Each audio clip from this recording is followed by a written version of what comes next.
Welcome to Artec's video lessons. In this lesson you will learn how to scan a human body with Artec EVA. As long as you know how to set up an optimal environment for scanning and follow our recommendations, you will be able to get a great model after only several minutes of scanning and processing. Avoid dim lighting and unevenly lit environments, as this may affect the texture of the model. A turntable will make scanning much easier, since you won't have to walk around the person. But don't worry if you don't have a turntable. You can just connect EVA to a tablet and battery. That way, you can easily walk around the model without getting caught up in any wires. You can also use a laptop instead of a tablet. Hold the laptop in one hand or use a laptop harness. Make sure that there is sufficient space to walk around the person when scanning without a turntable. Although it is possible to scan virtually anything, clothing and accessories can affect the quality of the scan. If the person is wearing dark or black clothes, consider increasing the texture brightness to make scanning easier. The opposite is true if the person is wearing white. If the person is wearing materials that are difficult to scan, increase the sensitivity. Make sure that the frame rate is set to maximum. This will make scanning easier and smoother. Glasses can affect the texture of the model. We recommend people take them off before being scanned. Keep in mind that scanning takes several minutes and that the person who is being scanned should not move during this time. Make sure that the pose they choose is comfortable to hold for at least a couple of minutes. Deep breathing changes the geometry of the chest and can cause difficulties for processing. We recommend not to breathe deeply during scanning. Make sure the pose does not contain areas that are impossible for the scanner to see.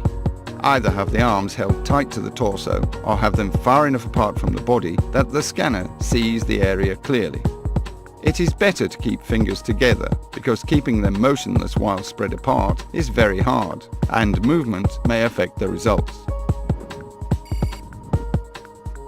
We recommend to always start scanning from the head. In many cases, the head can even be scanned separately from the body.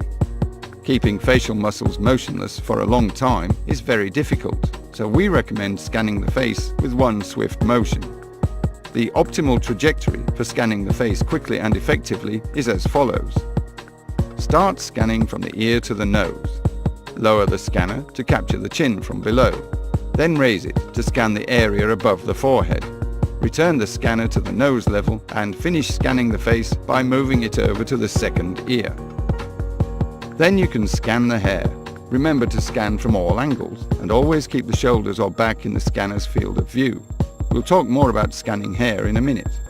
Continue to move the scanner around the head, scanning from all angles. Don't forget to scan behind the ears. If the scanner has problems seeing the hair properly, hold it above the difficult spot for longer so as to accumulate more information. Finish scanning the hair at the same angle at which you started scanning the face. Try not to get the face in the scanner's field of view during this last section, since the facial geometry will probably have changed. Let's talk more about scanning hair, since sometimes you might need to take special action here. Artec is proud that its scanners are able to recreate most hairstyles, while most scanners can't. Nevertheless, some hair types are more difficult to scan, such as curly or fluffy hair. To make it easier to scan this kind of hair, try smoothing it down a little or dampening it. Since individual hairs are so fine, the scanner does not see them when set on normal mode. Increasing the sensitivity in the scanning settings will help scanner to see the shape of the hair and recreate the missing bits. It's essential to remember that to avoid losing registration during hair scanning, you should always keep an object that is easy for the scanner to see in its field of view, such as a shoulder or the person's back. Initially, your scan might look like it contains holes and that there's not enough data to recreate the surface of the hair, even though your scanning was thorough and your trajectory good.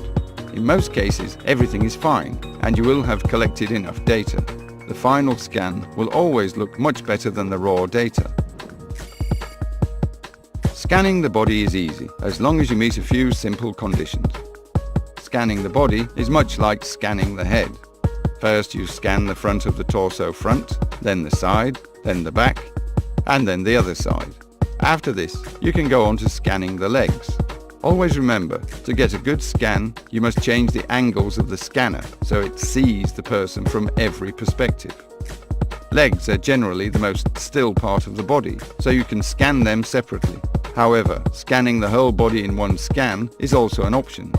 Don't forget to scan the inner side of each leg.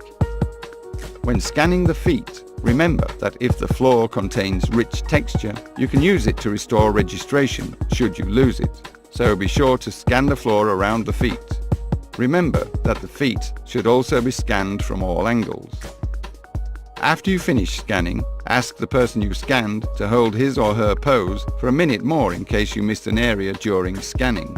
Open the scan you made and ensure that it does not have any holes. If there are any holes, rescan the area in question. If you'll follow these advices, after a bit of practice, scanning people will become a piece of cake.